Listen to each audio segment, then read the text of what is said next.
চিংড়ি মাছের তো অনেক রকমের রেসিপি ট্রাই করা হয়েছে। আজকের দিনটায় চিংড়ি মাছের পাতুরি হলে কেমন হয়? বাঙালির রান্নায় পাতুরি মানেই হলো আলাদা একটা আবেগ। বাই দ্য ওয়ে, আমি পূজা, আর আমার channel Puja's kitchen with tasty food চ্যানেলে আপনাদের সবাইকে স্বাগত। চলুন চলে যাই রেসিপিতে। প্রথমে আমি একটা মশলা রেডি করে নেব। তার জন্য একটা ব্লেন্ডারের জারে 10-12 পিস কাঁচা লঙ্কা দিয়ে দিলাম, একটা মিডিয়াম সাইজের পেঁয়াজ, রসুন, পোস্তদানা, সাদা কালো সরিষা ও 2-3 টুকরা নারকেল এবং সামান্য জল দিয়ে আমি এটাকে ব্লেন্ড করে নিব। আমি আজকের পাতুরিতে ছোট বড় মিক্সড চিংড়ি মাছ ব্যবহার করছি।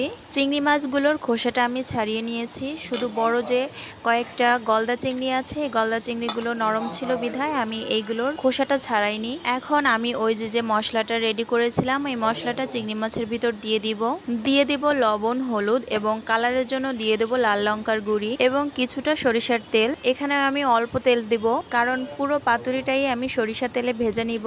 এগুলো দিয়ে কিছুটা মাখিয়ে দিয়ে দেব জিরা গুঁড়ি, ধনিয়া গুঁড়ি। এখন এই সবগুলো মশলা দিয়ে খুব ভালো করে মেখে নিতে হবে। আমার ভিডিওটি যদি আপনাদের ভালো লেগে থাকে তাহলে লাইক, কমেন্ট, শেয়ার করে পাশে থাকবেন এবং চ্যানেলটিকে সাবস্ক্রাইব করে পাশে থাকা বেল আইকনটি ক্লিক করে নোটিফিকেশন অন রাখবেন। মশলা মাখানো শেষ হলে যদি হাতে সময় থাকে তাহলে এটিকে আধা ঘন্টার জন্য নর্মাল ফ্রিজে রেখে দিবেন, না রাখলেও চলবে। আমি আধা ঘন্টা ফ্রিজে রেখেছিলাম। ফ্রিজ থেকে বের করে এখন পাতাটাকে রেডি করব। আজকে আমি ব্যবহার করছি চাল কুমড়ার পাতা। আপনি যতগুলো মাছ দিবেন সে অনুযায়ী কয়েকটা পাতা একটা থালার উপর বিছিয়ে আমি এখানে একটি পাতুরির জন্য মোট 4টি পাতা নিয়েছি। এখন আমি পাতার উপরে মাছগুলোকে দিয়ে দিচ্ছি।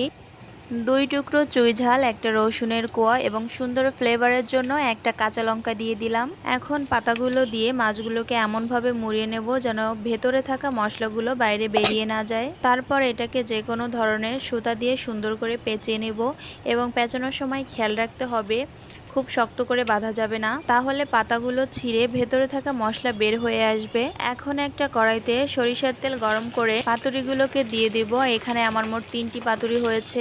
এখানে পাতুরি ভাজার জন্য সাদা তেল ব্যবহার করলেও চলবে, তবে অরিজিনাল টেস্ট পেতে হলে অবশ্যই সরিষার তেল ব্যবহার করতে হবে। চুলাটাকে মিডিয়াম টু লো আঁচে রেখে সময় নিয়ে পাতুরিগুলোকে ঢাকনা দিয়ে ঢেকে ঢেকে ভেজে নিতে হবে। এখানে আমার সর্বমোট 40 মিনিট সময় লেগেছে। 40 মিনিট পর আমার পাতুরিগুলো দেখতে এমন হয়েছে।